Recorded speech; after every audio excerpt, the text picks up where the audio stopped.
We've had, I think, 6 really good practices leading into this game. Spent some time last week, obviously, looking at last year's game. Getting, I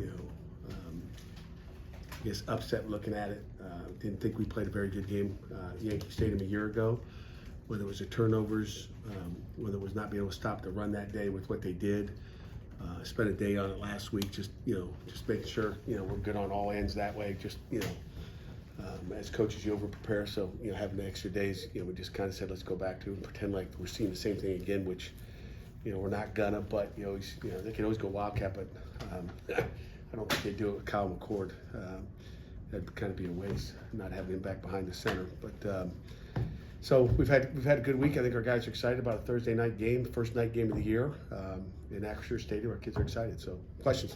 We talked to Gavin this week, and he said Coach Bro gave him crowbars and said they got to pry the DNs open this week. What are you guys trying to do in the run game to pry the DNs? I think Coach Bro, he likes what do you call that when your speech class in 8th grade? Props. Props or whatever. Just something for him to think about. He's used sledgehammers in the past, or whatever it may be. So he's just a young guy that comes up with the different gimmicks just to get the guys thinking about being more physical in the run game, because it's going to be a physical football game. They're physical, we're physical, so not much to say. But does that go to the fact that you guys are looking to be more physical, maybe on the edges, to help set up better runs for guys like Desmond? Not really. You're talking like an edge run. No, I don't think that gives you any indication of what kind of runs or anything else. I think it's just an attitude. It's just we talk about attitude. It's just a sledgehammer, whatever you want to call it, crowbar, whatever. Just an attitude that all the coaches always have some type of little gimmick that they like to talk about. From a defensive perspective, what concerns you most about McCord? Jeez, everything. He's just a really good football player that can make plays with his feet when he needs to. He's had some nice scrambles and spiked the ball and all kinds of stuff. It's just we got to play good coverage. I mean that's what scares you, because he can make every throw. He's very accurate. Probably the scariest part, I guess, is third down. I mean, money down will be critical. I mean, third and medium, the guy doesn't miss. He's about 75% completion on third down long. They're, I think, either number 2 or number 3 in the country in third down conversions. I mean, they are top third down conversion football team, and so we got to get off the field on third down. They're really good, and it's the whole offense. It's what they do. It's how they do it. They get guys open. They do a good job game planning. They got NFL coaches there. So it's just what they do. And Kyle McCord can execute what they're doing. He fits their offense and what they're doing. Pat, is this ability to spread it around as a college quarterback unique? Not really. I mean, you look at kind of how Eli does it. I mean, I think he's throwing it where he knows. I mean, he's smart enough to know pre-snap, okay, this is what I got. I'm going here. Pre-snap, I got that. He's going to see blitz coming. He's smart. I mean, he's been, well coached, from, all of his years, probably from 8th grade up through high school, through Ryan Day at Ohio State to their offense there at Syracuse. So I think it's just, he's intelligent. I mean, we talk about his athletic ability, talk about what kind of arm he's got, how accurate he is. But all that's great, but if you don't know where to go with the ball, it's a problem. But pre-snap, I mean, he kind of will have a feel of where he likes to go, and that's the key, is he knows where he wants to go with the ball and he gets it out quick. How have you seen him grow in understanding of the different ways to get the ball out quick and where to go? Because every play there's multiple options, and you guys are countering for what you're expecting. Have you seen him grow in his ability to decipher the different ways to do that with all of you guys as a playbook? You're talking about Kyle McCord. I'm sorry, I was talking about Eli. As far as what you guys are doing. I apologize. Eli, I think he learns every week. I think he's still a young. I think we all forget he's a redshirt freshman, and McCord's a senior. He's played a lot more football. But Eli learns every week. I mean, when you look at it as a quarterback, every week you're seeing something different. You're seeing a different front. You're seeing different coverages. You've got different pass concepts that you're going into the game with. He's a student of the game, watches a lot of tape, and you see him grow weekly. But you might not necessarily see an improvement weekly based on what you're seeing defensively. How have you seen him respond to having a game against Cal? He's slick, man. It just washes right off of him. I mean, he's confident. he's he's resilient when you watch him practice every day. I mean, he's got a short memory, okay, and that's what you want a corner to have. That's what you want a quarterback to have. I mean, you get beat deep on on a go ball as a corner, or you throw a pick six. I mean, he just kind of lets it go. So we'll find out how he responds Saturday or Thursday. Did you run across McCord at all in the recruiting process? He's from New Jersey. Yeah, he lives in Jersey. He's a Philly kid, I believe. But I think he was one of those 4- and 5-star quarterbacks that had his pick. I think we had some communication with him early, but nothing extensive, I don't think. What On would Friday, you mentioned Tarantino says an unsung hero for you guys against Cal.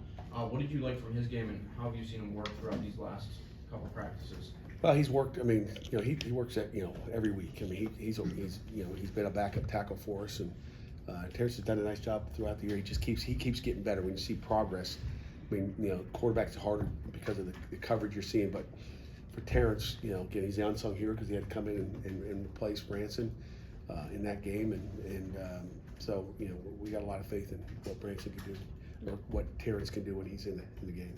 What do you want to see from Eli in the second half of the season? Is there some area that you would like to see him improve on? I want him to play like he did in game 1, 2, 3, 4, and 5.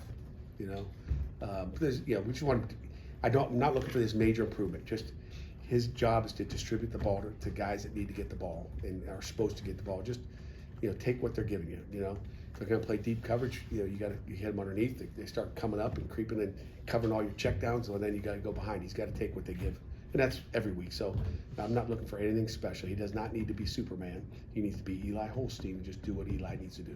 Is that the danger of sometimes hitting some of the, he has the Dejon pass in the West Virginia game, the early in the Carolina game, he threw to Kanate, Hey, quarterbacks are competitors, Chris. I mean, they're competitors. They want to go make plays. And same thing on defense, when you go try to, sack a quarterback and you don't get them down, you got to be patient in what you're doing. And again, you just got to be patient in what you're doing. So it's a learning process.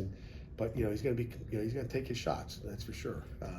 Just like every quarterback's just got to be smart. How have you seen him be receptive to coaching on like those points that he's talking about? Hey, I have to take what's there and not look as deep.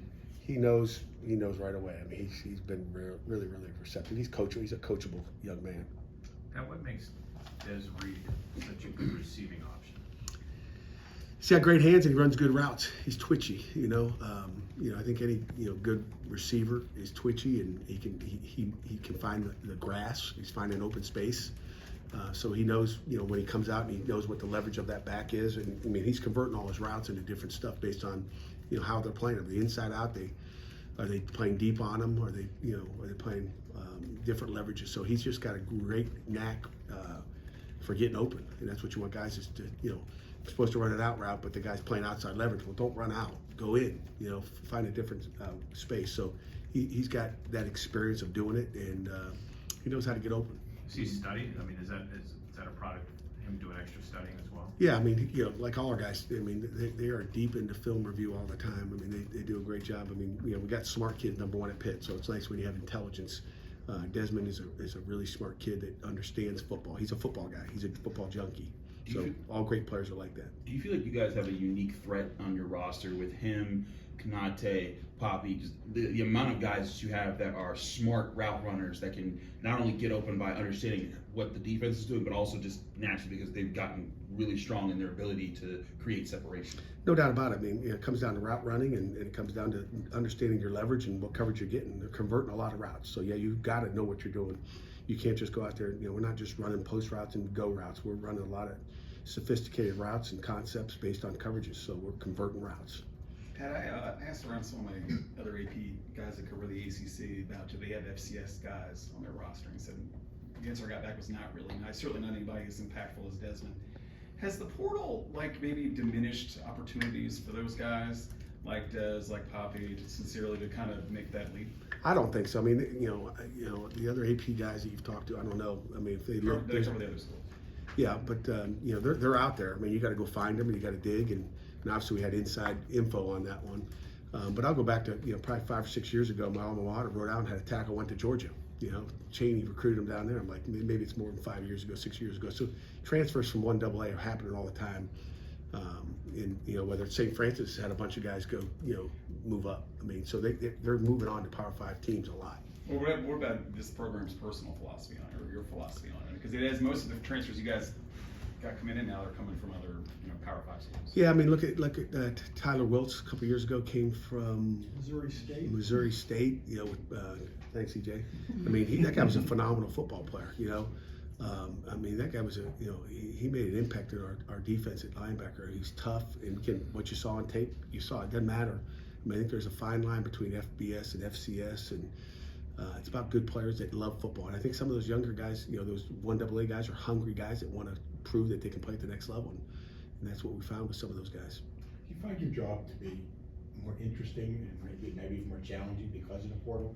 And you have to think outside the box more than we did maybe 10 years ago?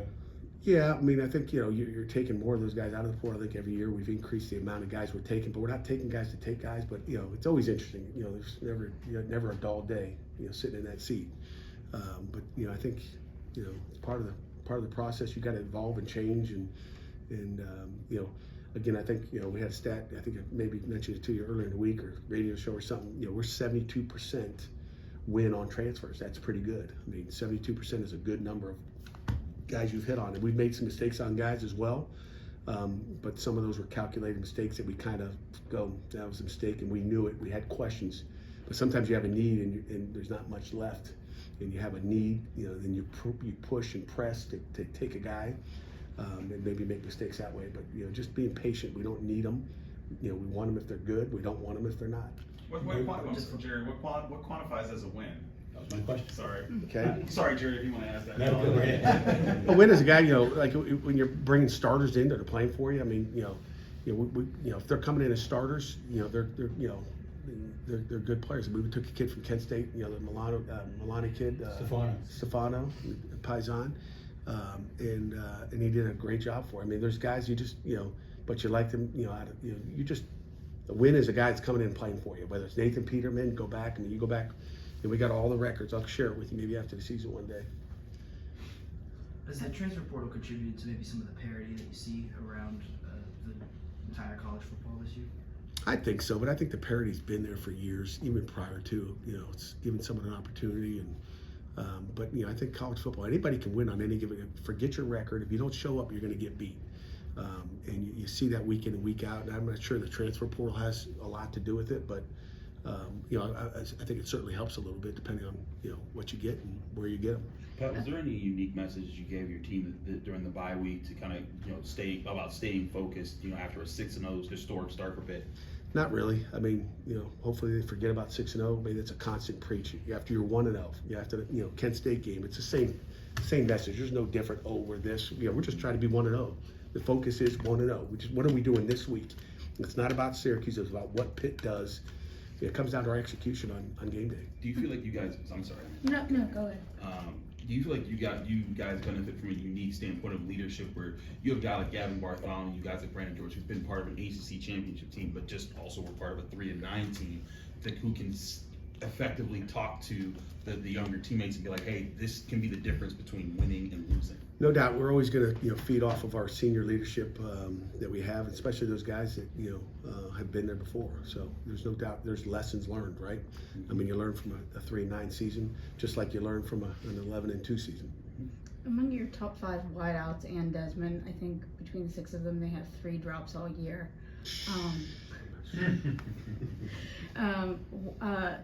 Like 5 years ago, I think Pitt was among the top in the country in drops.